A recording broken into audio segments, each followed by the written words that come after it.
હું વૈશાલીબેન કનેડિયા, શહેર સંગઠન ઉપપ્રમુખ. હું છેલ્લા 5 વર્ષથી ભાજપ પાર્ટીમાં કામ કરું છું. મેં હમણાં 7મા વોર્ડમાં દાવેદારી કરી હતી, પણ મારું નામ કાપીને બીજાનું નામ રાખવામાં આવ્યું હતું. પણ 2:30 વાગે ફોન આવ્યો કે તમારે ફોર્મ ભરવાનું છે. મેં સમાજના રૂએ મેં બધાને સમાજના લોકોનું સલાહ લેવા માટે મેં રાતના ફોન કર્યો, પણ કોઈ ફોન ઉપાડ્યો નહોતો. એટલે સવાર સુધી મને સ્મિત લાડાણીએ કીધું કે તમે સવાર સુધી રાહ જુઓ.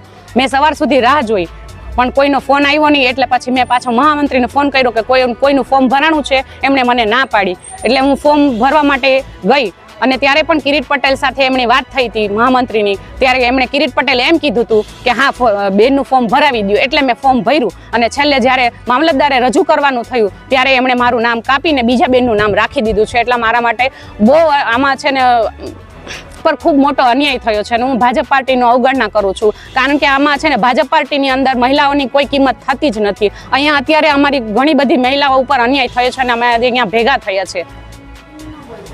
ખોલિયા આજે ભારતીય જનતા પાર્ટીમાં હું 20 વર્ષથી સક્રિય કાર્યકર્તા તરીકે કામ કરતી હતી, અને આજે મારી સંગઠનની બહેનો મારી સાથે તો અન્યાય થયો છે, સાથે સાથે મારી સંગઠનની દરેક બહેનો સાથે અન્યાય થયો છે, મારી મહિલા મોરચાની બહેનો સાથે. અને મેં સરકારની જે મહિલાઓ લક્ષી યોજનામાં 2000થી વધારે બહેનોને તાલીમ આપી અને પગભર કરવા મેં પ્રયત્ન કર્યો છે. મારું એટલું બધું નેટવર્ક છે કે જુદી જુદી સંસ્થાઓ સાથે હું જોડાયેલી છું, અને આ બહેનોના કહેવાથી કે આ બહેનોને જે અન્યાય થયો છે, આજે મને ખરેખર દુઃખ થાય છે કે આટલી અમારી બહેનો માટે માત્ર ને માત્ર ભારતીય જનતા પાર્ટી જો પાથરના પાથરવા જ રાખતી હોય ને તો ખરેખર એ યોગ્ય નથી. હાલો, હું મધુબેન ધનેસા, વોર્ડ નંબર 6. મારે વોર્ડ નંબર 6 માં મેં ફોર્મ ભરીને ટિકિટ માંગી હતી. મારે જો અત્યારે હું જ દાવેદાર હતી ટિકિટની, અને 7 નંબરમાંથી લઈ આવી, અને અહીંના કારુભાઈ રામાણીએ 7 નંબરમાંથી લઈ આવી અને અહીંયા મૂકી દીધી એને, અને મને ટિકિટ મારી ખેલવી નાખી રાતો રાત. તો આવા પૈસાના વહીવટ થતા હોય તો મને પહેલા કેવું હતું કે આ પૈસાના વહીવટ થાત તો અમે આ ભાજપમાં રહેત જ નહીં. અમે 20 વર્ષથી ભાગરના ગુંગાણ અને ખુરશી ઉપાડીએ છે, અને બધું કામ ફરી ફરીને કરે છે. લેડીઝો ભેગી કરીને અમે મરી ગયા. અમે 1 રૂપિયાની આયસા વગર કામ કર્યું છે અટાણ સુધી. તો અમારું કામગીરી હું એને નથી ભાજપને દેખાતી. આવા દારૂ, જુગાર, સટ્ટા આવું બધું કરે છે, અને લઈને બેહાડ દીધા. ક્યાંક પૂછો તો ખરી, કોકને ઘર બરબાદ કરી દીધા છે. 25% વ્યાજ લઈને દીકરીઓને ઘરમાં બેહાડ દીધી છે.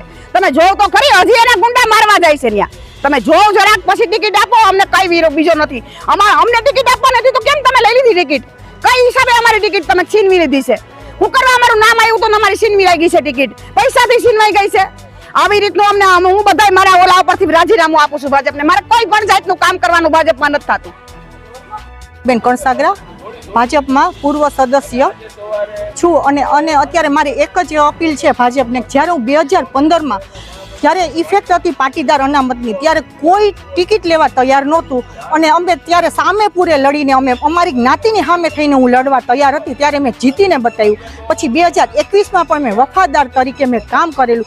દરેક પાર્ટી મારી સામે હોય, અમારી જ્ઞાતિના સામે હોય, તો પણ મેં ભાજપમાંથી જ વફાદાર તરીકે મેં કામ કરેલું. અને અત્યારે અમારે અન્યાય થયો છે અમારી ઉપર.